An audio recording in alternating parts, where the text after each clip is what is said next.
राम सभी को, कैसे हैं आप सभी। आई होप आप सब अच्छे होंगे और स्वस्थ होंगे।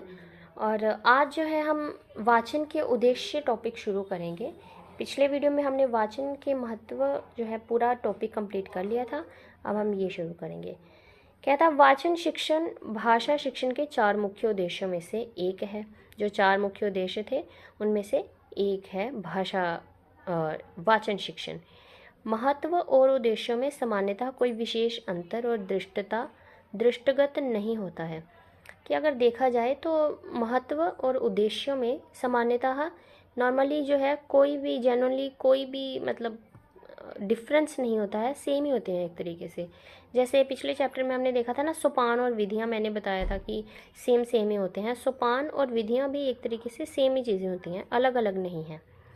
कहता पढ़ने या वाचन का जीवन में जो महत्व है, जो उपयोग है, उसकी प्राप्ति का लक्ष्य इसका उद्देश्य कहलाता है। पढ़ने या वाचन का जीवन में जो महत्व है, जो उपयोग है, उसी की प्राप्ति का लक्ष्य इसका उद्देश्य होता है। कि वाचन में का जो उद्देश्य है, पढ़ता है जिस इंसान, जिस कारण बच्चा जो है वो जिस भी कारण पढ़ता है, वो ही क्या है, जीवन में जितना उसका महत्व है वो ही उसका क्या हो जाता है, उद्देश्य हो जाता है। मतलब एक तरीके से महत्व ही उद्देश्य है, उद्देश्य ही महत्व है, सेम चीज़ है, डिफरेंट नहीं है।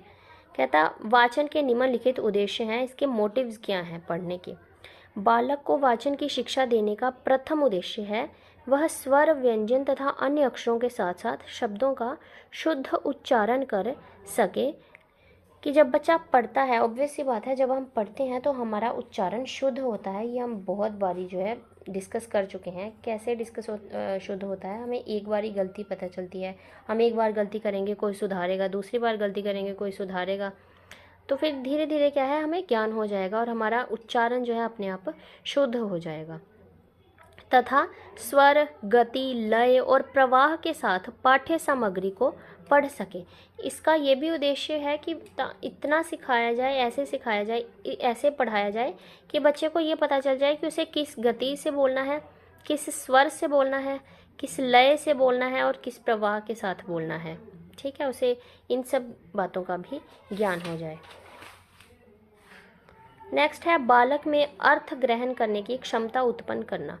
कि बच्चा ये नहीं है कि वो पढ़ ही जा रहा है, 10, 12, 15, 20 पेज उसने एक दिन में पढ़ लिए हैं, अच्छा जी पढ़ लिए, उसका कोई फ़ायदा नहीं है। या मान लीजिए कोई एक बुक भी पूरी पढ़ लेता है, उसका तब तक कोई फ़ायदा नहीं है जब तक आप उसका अर्थ ग्रहण नहीं कर पाए। चाहे दिन में 2 पेज ही पढ़िए, लेकिन अच्छे से पढ़िए। वो टीचर्स भी तो कहते थे ना हमें, तो बिल्कुल सही है कि अर्थ के साथ पढ़िए। बस ऐसे ऊपर ऊपर से एहसान करने के लिए नहीं पढ़ना होता है, आराम से पढ़ना होता है और अर्थ ग्रहण करके पढ़ना होता है। साथ ही साथ ज्ञानार्जन वाचन का सर्वोपरि उद्देश्य है। कि जब बच्चा जो है, इसका मेन मोटिव क्या है, सर्वोपरि उद्देश्य इसका क्या है, ज्ञान अर्जन, ज्ञान को अर्जित करना ही वाचन का जो है सर्वोपरि उद्देश्य है। सबसे बड़ा उद्देश्य इसका ज्ञान का अर्जन करना है। और ऑब्वियस सी बात है, जब हम पढ़ते हैं तो क्या होता है, ज्ञान का अर्जन होता है। हमें नई नई चीज़ों के बारे में पता चलता है, तो उससे अपने आप हमारा ज्ञान जो है हमें प्राप्त होता है, हमारे ज्ञान में बढ़ावा होता है। तो नेक्स्ट होगा हमारा पॉइंट। अब ये कंप्लीट हो गया है पूरा टॉपिक वाचन के उद्देश्य, ये सिर्फ इतना सा ही छोटा सा ही था। तो अब होगा वाचन की विधियाँ। ठीक है, वाचन की विधियाँ वही, जैसे मैं ऊपर से बताती हूँ कि स्वरोच्चारण विधि, स्वर से मतलब पढ़कर बोलना है ना, स्वरोच्चारण विधि हो गया।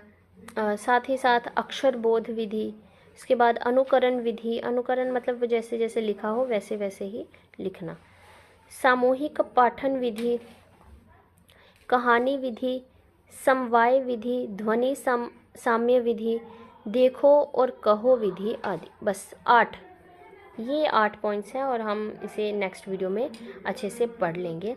तो आज के लिए बस इतना ही। धन्यवाद। इसके बाद ये चैप्टर कंप्लीट है। बहुत बहुत धन्यवाद।